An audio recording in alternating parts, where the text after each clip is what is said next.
कौन नहीं बिगाड़ता बच्चों को, माँ बाप बिगाड़ते हैं बस। माँ सीरियल देख रही है, बच्चा आया कि मम्मी मुझे आपके साथ खेलना है,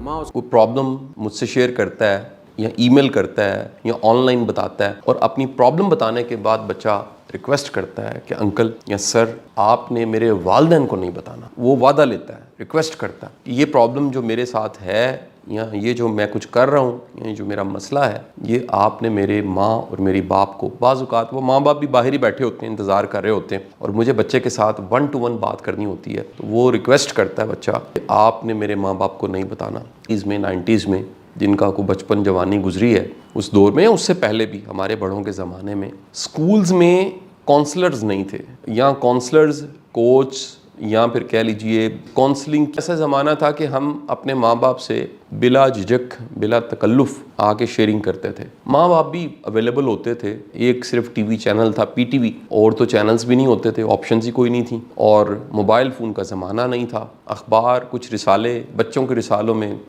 माहनामा फूल, नौनिहाल, इस तरह के रिसाले देखने को मिलते थे। इन्फॉर्मेशन के यही सोर्स थे, टीवी था, रिसाले थे, अखबार थी, वालिदैन के साथ हम बातचीत कर लेते थे। आज का बड़ा चैलेंज ये है कि बच्चे अगर बात करना चाहते हैं, वेंट आउट करना चाहते हैं, अपने दुख दर्द को बयान करना चाहते हैं, अपनी पेन को किसी के साथ शेयर करना चाहते हैं, या किसी प्रॉब्लम को फेस कर रहे होते हैं, तो एक नई दुनिया वो बन चुकी है, ट्रेनर्स की, कोच की और काउंसलर्स की दुनिया है, उनसे रजू किया जाता है। जितने स्कूल हैं, बिलखसूस मॉडर्न स्कूल्स, उनमें साइकोलॉजिस्ट, कोच, काउंसलर्स मौजूद हैं, और बच्चे अगर किसी प्रॉब्लम को फेस करते हैं तो वो उस काउंसलर तक भी जा सकते हैं। फिर रुपए बना लें आप लोग, करोड़ों रुपए बना लें, कसम खुदा के आपको मज़ा नहीं आएगा वो करोड़ों रुपए में। आप सोचते रहेंगे कि काश माँ जिंदा होती, हज पर ले जाता, कार पर बिठाता, पेरिस ले जाता, फलाने जगह ले जाता, लेकिन माँ नहीं होती है, बाप नहीं होता है, पैसे पे पैसा मिलता है उस वक्त में।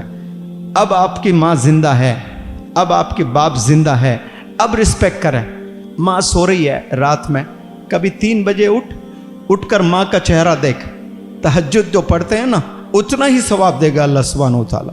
यह मर्तबा अल्लाह ने रखा है माँ को देख कर मुस्कुराने का। Your mom, your dad, they are sleeping at night and you wake up from the very deep slumber, देखें और मुस्कुराएं, यह भी इबादत है। आपको पैसे वाले बनने की ज़रूरत नहीं है हज का सवाब लूटने के लिए। माँ को देखकर आप हज का सवाब लूट सकते हैं। आज माँ को दुश्मन बना दिए हम लोगों ने, वालिदैन को ही दुश्मन बना बैठे। उनके क्या ड्रीम्स है, क्या एक्सपेक्टेशंस है, नहीं पता। यहाँ प्यारे नौजवान बच्चों, आप लोग के वालिदैन कुछ चाह कर भेजे हैं। स्कूल में जो भेज दिए वो तो खैर भेजना ही है सबको, तो वैसा भेजे हैं, उसमें भी कुछ ड्रीम्स थे होंगे, लेकिन यहाँ स्पेसिफिकली इंग्लिश हाउस एकेडमी को जो भेजे हैं ना, ऐसे नहीं भेज। बाप जितने आपके वालिदैन हयात है ना, वो सब ट्रांसफॉर्मेशंस के भूखे हैं, भिखारी हैं, अल्लाह के सामने भीख मांग रहे होंगे कि या अल्लाह मेरी बच्ची को बदल दे, मेरे बच्चे को बदल दे, बहुत बिगड़ा हुआ है। जब 6-7 साल का था तो मेरा डेली रूटीन ये हुआ करता था कि मैं सुबह सवेरे 5 बजे उठता था, प्रिपरेशन करके स्कूल जाता था। स्कूल में 7 बजे स्कूल लगता था, 7 बजे से लेकर 2 बजे तक स्कूल में होता था। स्कूल में एक्टिविटीज़ क्या होती थी, इंग्लिश का पीरियड हो गया, उर्दू का पीरियड, मैथमेटिक्स का पीरियड, साइंस का पीरियड, उसके अलावा इस्लामियात का पीरियड, ये पीरियड्स गुजर जाते थे। कभी कभार गेम पीरियड होता था तो वो भी कोई सब्स्टिट्यूट टीचर आके गेम पीरियड हमसे छीन लेते थे, और उसमें भी हम काम करने लग जाते थे। तो स्कूल में एक फ्रस्ट्रेशन सी थी हमारे।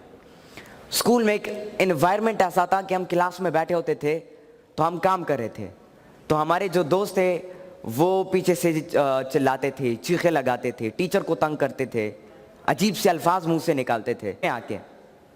घर में आके माहौल हमारे सोसाइटीज़ में ऐसा होता है कि कभी कभार एक बच्चे की एग्जामिनेशन हो जाती है तो बच्चा 40 नंबर फॉर एग्जांपल उसके आते हैं, तो माँ बाप आके कहते हैं 40 नंबर्स तुम्हारे आए हैं, तुम्हें शर्म आनी चाहिए। वो चचा के बेटे को देखो उसके 90 नंबर्स आए, वो मामू के बेटे को देखो उसके 90 था। हमें फील होता था कि यार हम कुछ नहीं कर सकते अपनी ज़िंदगी में, थोड़ी सी वो फ्रस्ट्रेशन टाइप से आ जाती थी, इन्फीरियरिटी कम्प्लेक्स में हम चले जाते थे।